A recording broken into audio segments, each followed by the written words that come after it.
साथियों नमस्कार, मैं हूं नीरज पटेल और आप देख रहे हैं नेशनल जनमत। 8 जून 2019 के बाद एक बार फिर से दिल्ली निवासी पत्रकार प्रशांत कनौजिया को उत्तर प्रदेश पुलिस ने गिरफ्तार किया है।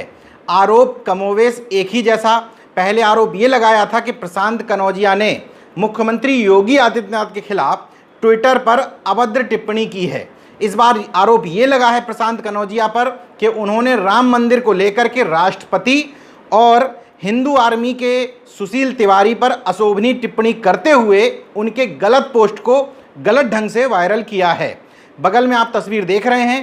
प्रशांत कनौजिया ने अपने ट्विटर हैंडल से लिखा था, तिवारी जी का आदेश है, राम मंदिर में शूद्रों, ओबीसी, एससी, एसटी का प्रवेश निषेध रहेगा। सभी लोग एक साथ आवाज़ उठाएं, हिंदू आर्मी सुशील तिवारी। प्रशांत कनौजिया के विरोधियों का कहना है कि ये ट्वीट पूरी तरीके से गलत है, क्योंकि सुशील तिवारी ने जो ट्वीट किया था उसमें लिखा था यूपीएससी स्टडी तुरंत हटाकर वैदिक स्टडी जोड़ा जाए, सभी लोग एक साथ आवाज़ उठाएं। अब दोनों में से कौन बात सही है, कौन सी गलत, ये तो मैं नहीं जानता, लेकिन इतना ज़रूर कहना चाहता हूँ कि प्रशांत कनौजिया की गिरफ्तारी पर सवाल उठाए जाने की ज़रूरत है। इसलिए क्योंकि प्रशांत कनौजिया ट्विटर पर कुछ भी लिख रहे हैं वो अभिव्यक्ति के दायरे में तो आता है, लेकिन साथ ही साथ इस गिरफ्तारी से एक नसीहत भी लोगों के सामने जाती है। सुशील तिवारी के मामले में जैसा कि पुलिस का कहना है कि गलत पोस्ट ट्वीट किया गया था, ये भी संभव है कि गलत किया गया हो। इसलिए नेशनल जनमत तमाम सारे लोगों से बार बार ये अपील करता है कि विरोध केवल विरोध के लिए नहीं होना चाहिए। आप पहले पुख्ता प्रमाण जुटा लीजिए। कोई भी पोस्ट आपके सामने आया है वो दोनों तरफ से ही, भक्तों का या भक्त विरोधियों का, दोनों तरफ से फेक हो सकता है। पहले उसकी पुष्टि कर लीजिए, उसके बाद ट्वीट करते हुए पुलिस को भी टैग करिए और बताइए कि ये व्यक्ति नफरत फैलाने की कोशिश कर रहा है। अब इस ट्वीट को पोस्ट करते हुए प्रशांत कनौजिया ने इस बात का ध्यान रखा या नहीं मैं नहीं जानता, लेकिन तमाम सारे लोगों से अपील है कि कुछ भी कॉपी पेस्ट करने से पहले उसकी सत्यता और प्रमाणिकता का पता जरूर लगा लीजिए। एक और आरोप लगा है प्रशांत कनौजिया पर कि उन्होंने अपने ट्विटर पर लिखा, कितना भी समर्थन कर लो, निमंत्रण तो तुम्हें मिला नहीं, क्योंकि वो आपको अछूत मानते हैं, लेकिन आप जैसे गुलामों को भारत के इतिहास में चमचा ही कहा जाएगा। कांसी राम ने आप जैसे लोगों के लिए ही चमचा युग लिखा था। शर्म आनी चाहिए, ऐसे राष्ट्रपति को धिक्कार है। इस पोस्ट को कितना सही कहा जाए ये भी नहीं कहना चाहता, लेकिन इतना जरूर कहना चाहता हूं कि ये हमारा मुद्दा ही नहीं है। मैं बार बार आप लोगों से अपील करता हूं कि इस समय तमाम सारे मुद्दे ऐसे सामने हैं, उन मुद्दों पर चर्चा करिए, उनको अपनी पिच पर खींच के लाइए। निश्चित तौर पर इनकी मानसिकता के लोग धराशायी होंगे। आप जातिवार जनगणना की डिमांड करिए, क्रीमी लेयर जो लगा करके ये ओबीसी को नुकसान पहुंचा रहे हैं उसकी मांग करिए।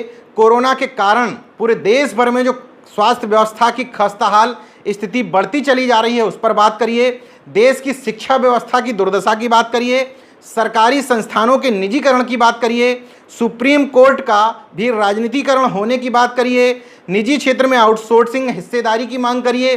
तमाम सारे ऐसे मुद्दे हैं स्वास्थ्य, शिक्षा, रोजगार से जुड़े हुए जो आपके मांगने के लिए, आपके चर्चा के लिए हैं। लेकिन नेशनल जनमत का मानना स्पष्ट है कि वेद, पुराण, धर्म, अधर्म, इन सारे मुद्दों में आपको फंसने की ज़रूरत नहीं है। यहाँ एक तर्क ये भी आ सकता है कि तमाम सारे वो लोग जो नफरतवादी मानसिकता यानी कि बीजेपी, आरएसएस से जुड़े हुए हैं, वो लोग भी तो फेक न्यूज़ फैलाते हैं। फेसबुक का क्या कनेक्शन है भारतीय जनता पार्टी की इन फेक न्यूज़ से और हेट स्पीचेस से, ये भी बात निकल करके सामने आ गई है कि फेसबुक की जो इंडिया की सीईओ हैं वो भी डिफेंड करती हैं और कहती हैं कि अपना बिजनेस बचाने के लिए भारतीय जनता पार्टी से जुड़े हुए जो अकाउंट्स हैं उनको फेक न्यूज़ और हेट स्पीचेस फैलाने का अधिकार दे देना चाहिए, क्योंकि उनसे उनका बिजनेस बढ़ रहा है। तो ऐसी स्थिति में आप दोनों की तुलना नहीं कर सकते।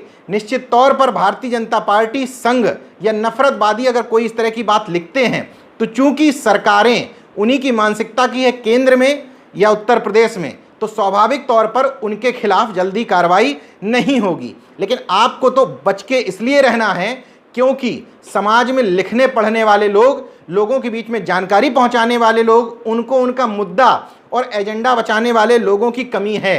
नेशनल जनमत शुरू से ये बात कहता रहा है कि विनय कटियार, उमा भारती, कल्याण सिंह, प्रवीण तोगड़िया, इनको बुलाया गया या नहीं बुलाया गया राम मंदिर के शिलान्यास में, इनके साथ क्या हो रहा है, इनको साइड में रख दिया गया है, इनकी चर्चा ही क्यों करना। ये ना पहले आपके मुद्दे उठाते थे, ना पहले आपके मतलब के थे, ना अब आपके मतलब के हैं। मान लीजिए आपकी बात पूरी करते हुए ही किसी भी व्यक्ति को अगर बुला भी लिया जाता है इसमें, तो आपकी रोजमर्रा की जिंदगी में आपके संसाधनों पर, आपके हिस्सेदारी से, आपके बच्चों के भविष्य पर कोई फर्क पड़ने वाला नहीं था। इसलिए मैं लगातार कहता रहा हूं कि राम मंदिर हमारे लिए न पक्ष में न विपक्ष में बोलने के लिए कोई मुद्दा है ही नहीं।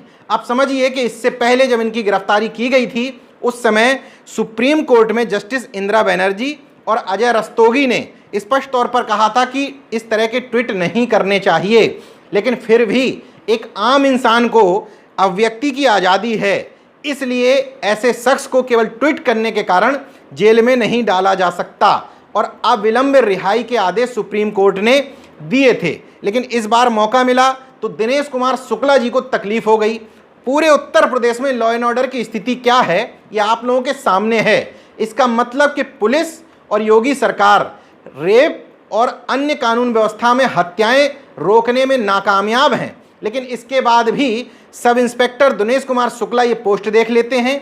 इसके आधार पर 17 अगस्त को एफआईआर भी दर्ज करवा देते हैं हजरतगंज थाने में और 18 अगस्त को गिरफ्तार भी करने पहुंच जाते हैं। तो ये बात बताने की आवश्यकता कहाँ है कि उत्तर प्रदेश में पुलिस खास जातिगत मानसिकता के हिसाब से काम कर रही है। अगर अपराधी कुछ खास जाति के हैं और पिटने वाले यानी कि पीड़ित कुछ खास जाति के हैं, तो उनके खिलाफ पहले तो कार्रवाई नहीं होगी, एफआईआर ही दर्ज नहीं होगी। किसी तरीके से एफआईआर दर्ज करवा लेंगे तो आप कार्रवाई और गिरफ्तारी तो भूल ही जाइए। लेकिन इस प्रकरण में देखिए तत्परता दिखाते हुए 10 धाराओं में एफआईआर दर्ज की गई। 153A, 153B, 420, 468, 469, 500, 505(1), 6, 505(2), IT एक्ट की धारा 66। सोचिए कितना बड़ा अपराधी बना दिया गया उस व्यक्ति को जो केवल लिखने और पढ़ने का काम करता है।